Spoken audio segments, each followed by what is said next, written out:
Praise the Lord. இந்த நேரத்திலே வேதத்திலிருந்து ஒரு வசனத்தை தியானித்து நாம் ஜெபிக்க போகிறோம். யாக்கோபு 4:17, ஒருவன் நன்மை செய்ய அறிந்தவனாய் இருந்தும் அதை செய்யாமற் போனால் அது அவனுக்கு பாவமாய் இருக்கும்.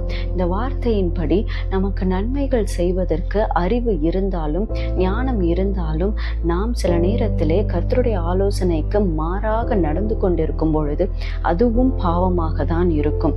எனவே நாம் நேரான வழியில் நடக்க வேண்டும் என்றால் கர்த்தருடைய வார்த்தைக்கு செவி கொடுத்து நடக்க வேண்டும். நமது அலட்சியத்தை முற்றிலுமாய் கைவிட்டுவிட்டு அந்த நேரத்தில் வருகிற அந்த வாய்ப்பை நாம் தவற விடாமல் பயன்படுத்தி கொள்ள வேண்டும் என்று கர்த்தர் அந்த நேரத்திலே நம்மிடத்திலே பேசிக் கொண்டிருக்கிறார். நாம் அப்படியாக ஜெபிப்போம். ஒருபோதும் அலட்சியத்தால் நமது வாழ்க்கைக்கு வருகிற அந்த வாய்ப்பை நாம் இழந்துவிடக் கூடாது என்று நாம் இந்த நேரத்திலே ஜெபிப்போம். ஹல்லேலூயா. நன்றி தகப்பனே. அப்பா, எங்கள் நல்ல பரலோக தகப்பனே, உமக்கு ஸ்தோத்திரம் கர்த்தாவே.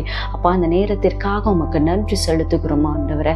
அப்பா, எங்கள் வாழ்க்கையிலே ஆண்டவரே, அப்பா, அந்த வேதத்திலே நாங்கள் கற்றுக்கொண்டது போல ஆண்டவரே, ஒருபோதும் எங்களுடைய அலட்சியத்தால் நன்மைகளை நாங்கள் இழந்து விடாதபடிக்கு எங்கள் வாழ்க்கைக்கு வருகிற ஒவ்வொரு வாய்ப்புகளையும் நாங்கள் சரியான விதத்திலே பயன்படுத்த வேண்டுமாக ஜெபிக்கிறோம். அப்பா, நாங்கள் எப்பொழுதும் ஆண்டவரே உம்மை பின்பற்றுகிறவர்களாய், உமது வார்த்தைக்கு செவி கொடுக்கின்றவர்களாய் அப்பா அப்படியாய் மாற்ற வேண்டுமாய் ஜெபிக்கிறேன் பிதாவே.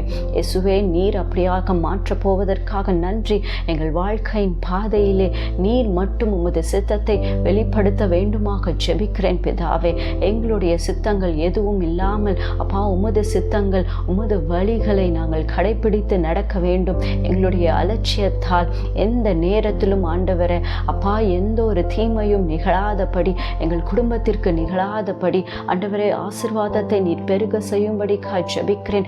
ஆசீர்வாதத்துக்கு தடையாக இருக்கிற அந்த அலட்சியத்தை நீர் அழித்து போடும்படி ஜெபிக்கிறேன். அப்பா, நீர் அப்படியாய் நடத்த போவதற்காக ஸ்தோத்திரம். இந்த நேரத்தை நீர் தந்ததற்காக நன்றி. ஜெப வேலையை கொடுத்ததற்காக ஸ்தோத்திரம் கர்த்தாவே. அப்பா, அந்த நேரத்தை அப்படியாய் ஒப்பு கொடுத்து ஜெபிக்கிறோம். எங்கள் ஜெபம் கேளும் ஜீவனுள்ள நல்ல பிதாவே. ஆமென். Be blessed in Jesus Christ. Amen.